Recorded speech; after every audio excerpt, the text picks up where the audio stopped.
दोस्तों, आपका स्वागत है सेल्स कैरियर चैनल में। आज हम जिस टॉपिक पे बात करेंगे, इनफैक्ट अगर हम सेल्स जॉब वालों की बात करें और इवन जनरल जो लाइफ में है लोग, उससे काफ़ी ज़्यादा परेशान रहते हैं।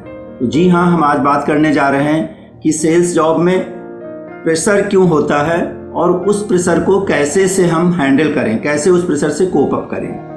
देखिए, प्रेशर की अगर हम बात करें तो प्रेशर को हम डिनाई नहीं कर सकते, मना नहीं कर सकते। ये सच्चाई है, जीवन की वास्तविकता है। चाहे हम सेल्स जॉब में हो, चाहे किसी जॉब में हो या नॉर्मल लाइफ में हो, तो प्रेशर रहेगा, ठीक है। लेकिन आप एक चीज़ ये समझिए कि प्रेशर एक्चुअल में फिजिकल कोई चीज़ नहीं है, ये हमारे मेंटल एक दिमाग की उपज है प्रेशर। फॉर एग्जाम्पल, हम कोई ट्रेन हमें पकड़ना होता है, ठीक है, हमें घर से हम निकलने में थोड़ा सा देर हो जाती है। अगर हम देर से निकले घर से तो एक दिमाग में प्रेशर हो जाता है कि हाँ, अब हम पकड़ पाएंगे कि नहीं पकड़ पाएंगे। और जितनी देर तक, जब तक हम रेलवे स्टेशन पहुंच नहीं जाती, ट्रेन मिल नहीं जाती, तब तक एक टेंशन बना रहता है। तो ये एक चीज़ प्रेशर है। तो एक्चुअल में कुछ नहीं है, ट्रेन अपने टाइम से आ रही हो सकता है वो लेट हो, आप जिस साधन से जा रहे हैं वो भी अपने हिसाब से जा रहा, सारी हलचल जो चल रही है माइंड में आपके चल रही है। तो सेल्स प्रेशर वैसे ही एक चीज़ है कि आपके दिमाग में चल रहा है। एक्चुअल में जो चीज़ें हैं वो स्टेबल हैं, उनसे आपके दिमाग से कोई लेना देना नहीं है। तो यहाँ पे सबसे इम्पॉर्टेंट चीज़ है कि आप अपने दिमाग को कैसे संतुलित कर लें, और यही एक तरीका है कि सेल्स प्रेशर को हैंडल करने का। और हम बेसिकली यहाँ पे अपनी जो आज की स्टडी है, जो आज का डिस्कशन है, ये हम कंसंट्रेट कर रहे हैं सेल्स पे। और वो सेल्स कुछ भी हो सकता है, चाहे एफएमसीजी का सेल्स हो, चाहे रियल इस्टेट का सेल्स हो, चाहे एमआरस की प्रॉब्लम हो, वो उन सब के लिए केंद्रित है हमारी ये स्टडी और ये आज का डिस्कशन। तो सबसे बड़ा फैक्टर जो है सेल्स में प्रेशर होने का, वो है टारगेट का ना पूरा होना। ठीक है, टारगेट मिलता है, उस टारगेट को हम चेंज करते हैं पूरे महीने या पूरे हफ्ते या पूरे साल, जो भी होता है। एनुअल टारगेट हो सकता है, महीने का टारगेट हो सकता है, वीक का हो सकता है, डे का भी टारगेट हो सकता है। एमआरएस का डे का होता है कि इतने डॉक्टर्स को कॉल करना है, ठीक है। तो उसको हम चेंज करने में उस फियर की वजह से कि हम ये टारगेट पूरा कर पाएंगे कि नहीं कर पाएंगे, ठीक है, तो एक मन में, एक दिमाग में एक बहुत बड़ा प्रेशर होता है, और ये सबसे बड़ा फैक्टर है। तो इस टारगेट को हम कैसे पूरा करें, उस बारे में तो हम एक अलग से बात करेंगे। उसके लिए तो फुल वीडियो चाहिए होगा, वो छोटा मोटा नहीं, काफ़ी इंपॉर्टेंट टॉपिक है, तो हम उस पर अलग से बात करेंगे। लेकिन अभी हम ये समझते हैं कि सेल्स का जो सबसे बड़ा प्रेशर होता है वो टारगेट पूरा ना हो पाने का। दूसरा एक प्रेशर का बहुत बड़ा कारण होता है, जो हमारे सुपरवाइज़र होते हैं, हमारे जो बॉस होते हैं, उनके साथ हमारे रिलेशन कैसे हैं। अगर हमें ये लगता है कि बॉस हमें पसंद नहीं करते हैं, लाइक नहीं करते हैं, तो हमारे अंदर बहुत ज़्यादा प्रेशर आ जाएगा। क्योंकि अगर हमें मुश्किल के टाइम पे, जहाँ पे डिसीजंस आपके बारे में लेने हो, या किसी बड़ी मीटिंग में, सीनियर मीटिंग में, वहाँ पे आपके बारे में वो क्या पॉइंट ऑफ व्यू रखते हैं, वो आपके करियर को इम्पैक्ट कर सकता है। जो थर्ड फैक्टर है फियर का, वो है पॉलिटिक्स। इंटरनल पॉलिटिक्स हो सकती है, कंपनी के अंदर पॉलिटिक्स हो सकती है। एक्चुअली कंपनी में बहुत सारे, अगर आप लोगों को एक्सपीरियंस होगा कि इवन सीनियर लेवल तक, वाइस प्रेसिडेंट तक, आरएसएम तक एक गुट बना होता है, जिसमें कि वो अपने लोगों को प्रमोट करते हैं। प्रमोट का मतलब है अपने लोगों के बेनिफिट का ध्यान रखते हैं। तो अगर ये आपकी कंपनी में है, ऑर्गेनाइजेशन में ये चीज़ है, इंटरनल पॉलिटिक्स, तो ये प्रेशर का एक बहुत बड़ा रीज़न हो सकता है। चौथी चीज़ होती है कि जब आप मार्केट में जाते हैं तो हो सकता है कि आपके ब्रांड्स, जो आपके प्रोडक्ट्स हैं, वो सेलेबल ना हो, लोग उनको एक्सेप्ट नहीं करते हैं। उसकी वजह से आपको मतलब रिजेक्शन फील होता होगा। हो सकता है आपके प्रोडक्ट की प्रॉब्लम हो सकता है आपकी क्वालिटी का कुछ इश्यू हो।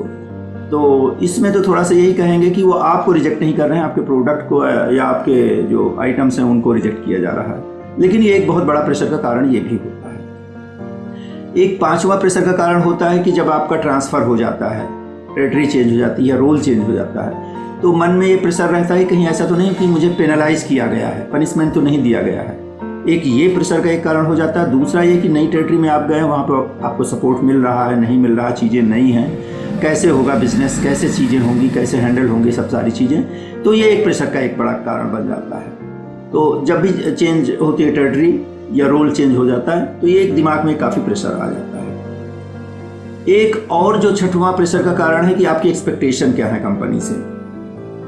हो सकता है कि इस साल आप प्रमोशन अपना चाह रहे हो, अपना इंक्रीमेंट काफ़ी अच्छा चाह रहे हैं, या आपको कोई इंसेंटिव मिलने वाला है, रिवार्ड मिलने वाला है, उस चीज़ को लेके आप काफ़ी प्रेशराइज रहेंगे कि अगर हमने इतना बिजनेस नहीं किया या ये चीज़ें टारगेट पूरा नहीं किया तो हमें ये रिवार्ड नहीं मिलेगा, इंसेंटिव नहीं मिलेगा, हमारा प्रमोशन रुक सकता है, या हमारा इंक्रीमेंट या हमारे कैरियर पे एक फ़र्क पड़ सकता है। तो जो एक्सपेक्टेशन, पर्सनल एक्सपेक्टेशन होती हैं, ये भी एक बहुत बड़ा कारण हो सकता है आपके प्रेशर का।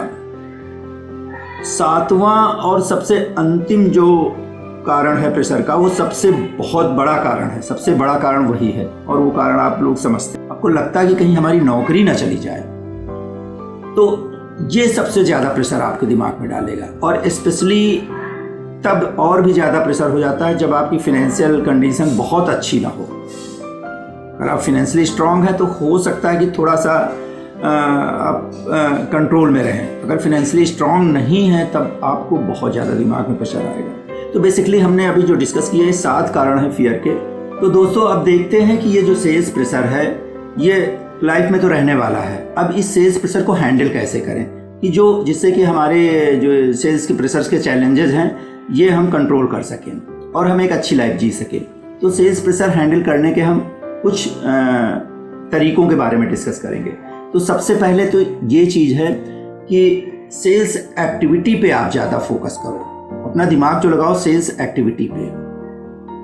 सेल्स एक्टिविटी का मतलब है कि आपको जो काम करना है, जैसे गीता में भगवान श्री कृष्ण ने कहा था कर्मण्येव अधिकारस्ते मा फलेषु कदाचन। हमारा काम करना कर्तव्य है, क्या रिजल्ट आएगा वो एक अलग चीज़ है, उस पर हमारा कंट्रोल ही नहीं है। तो हमें अपनी एक्टिविटी पे, हमें कितनी कॉल्स करनी है, कितनी लाइनें बेचनी है, हमें सैंपल मार्केट में लेके जाना है, हमें विजिबिलिटी करना है, ठीक है, हमें प्रॉपर डिस्ट्रीब्यूशंस करना है, हमें कितने डॉक्टरों को विजिट करना है। ये सब सारी एक्टिविटीज़ होती हैं जिन पे कि हमारा फोकस होना चाहिए, ना कि ये फोकस होना चाहिए कि हाँ हमारा कितना हो रहा, उसके बारे में टेंशन करने का कोई फ़ायदा नहीं।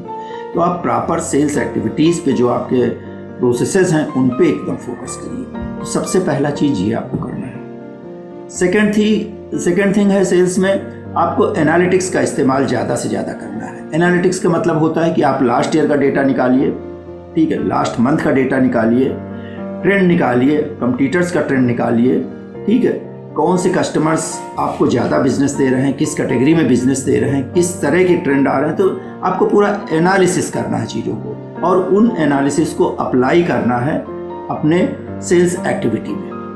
जो पहली एक्टिविटी हमने बताई उसी में ये आपको एनालाइज करके अप्लाई करना है। तो इससे आपको रिजल्ट में बेनिफिट मिलेगा, रिजल्ट के बारे में आपको सोचना नहीं है, ठीक है। तीसरी चीज़ है कि आपको जो आपके रिलेशंस हैं, अगर आप MR हैं तो डॉक्टरों के साथ रिलेशंस हैं, सेल्स में हैं तो डिस्ट्रीब्यूटर्स के साथ, होलसेलर्स के साथ, रिटेलर के साथ रिलेशन है, ठीक है। इवन दूसरी कंपनी के जो एम्प्लॉइज़ हैं, सेल्स रिप्रेजेंटेटिव, उनके साथ रिलेशन, आपके जो कलीग हैं कंपनी में उनके साथ रिलेशंस, उनको अच्छे से इस्तेमाल करिए, ठीक है। ज़रूरत पड़ने में तो उनकी आप हेल्प भी ले सकते हैं। जब भी ज़रूरत पड़े आप उनकी हेल्प लीजिए और बताइए कि हाँ इस महीने हम थोड़ा सा डिस्ट्रेस में हैं, यहाँ पे आप सपोर्ट करिए। हाँ, ज़रूर डेटा आप रखिए पूरा अपने कस्टमर्स का, अपने होलसेलर्स का, रिटेलर का, डिस्ट्रीब्यूटर का, इनका सबका डेटा रखिए और उस डेटा के साथ उनको कांटेक्ट करिए। और ये सब सारी चीज़ें डिफ़िकल्ट टाइम में, जब आपका चैलेंजिंग टाइम है, जब आप प्रेशर में हैं, तो उस समय आपको काम आएगा।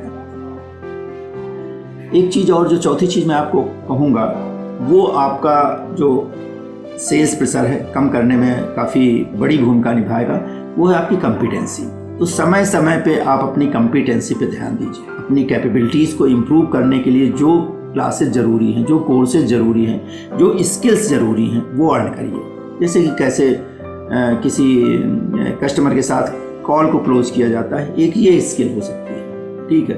किसी डिस्ट्रीब्यूटर से कैसे बात किया जाता है, ठीक है, कन्वर्सेशन स्किल होती है। तो इस तरह की बहुत सारी लाइन से रिलेटेड स्किल्स होती हैं। तो जो भी आपके फील्ड से रिलेटेड, आपके जॉब से रिलेटेड स्किल्स हैं, उसमें आप मास्टरी हासिल करिए।